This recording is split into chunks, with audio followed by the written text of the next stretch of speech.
For as low as 3,999 pesos nga lang, ay pwede nyo nang masolo ang private cabin na to na may infinity pool, jacuzzi, bathtub, at may napakagandang overlooking view. Perfect quick escape getaway ito para sa inyong magtotropa. Dahil nasa 1 oras na biyahe lang ito mula Quezon City.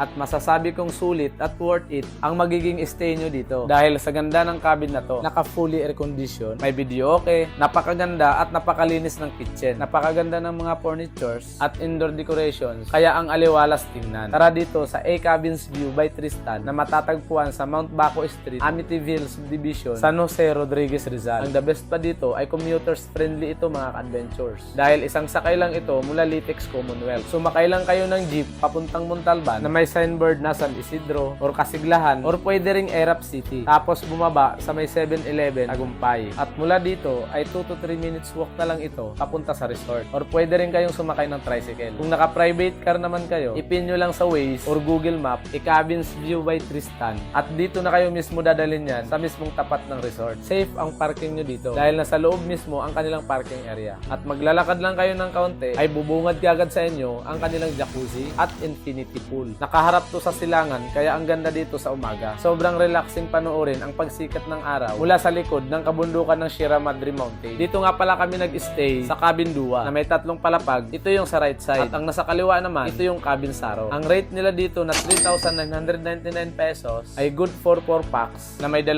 palapag at may sarili na ring infinity pool at jacuzzi. Halos the same lang naman sila ng interior design at ng amenities offered. Ang pagkakaiba lang ay 2 palapag ang Cabin Saro at 3 palapag naman ang Cabin Dua. Kaya ang ipapakita ko na lang sa inyo ay yung Cabin Dua kung saan kami nag-stay. So kung ano makikita nyo mula ground floor hanggang 2nd floor sa Cabin Dua ay ganun din ang makikita nyo sa Cabin Saro. Pagpasok nyo ng cabin ay unang bubungad yung kanilang dining table at L-shaped na sofa na may pull-out bed na. May malaking TV na rin sila dito at speaker na nakakonect na sa Wi-Fi. Kaya pwede kayong mag-Netflix, YouTube at mag-video okay. Napakagara at napakalinis din ng kanilang kitchen. At kumpleto na sa mga basic kitchen utensils. May mga baso at plato na rin.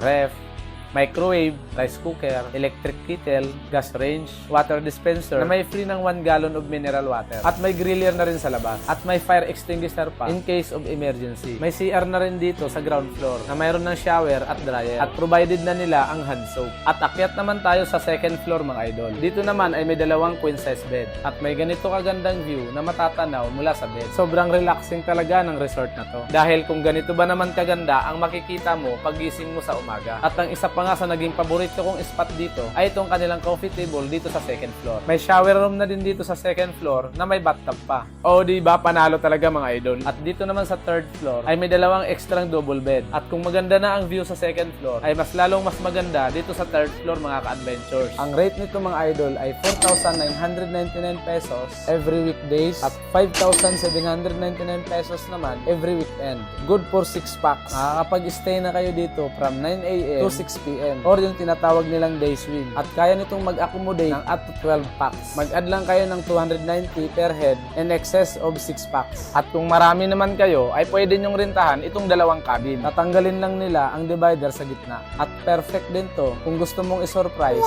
ang Digilags mo. Dahil nag-offer din sila dito ng event styling para sa inyong anniversary, birthday, or kahit anong special occasion. For other details and advance booking, ay pwede po kayong mag-direct message sa kanilang Facebook page. Ito nga pala si Kuya Randy Adventures. Enjoy and God bless!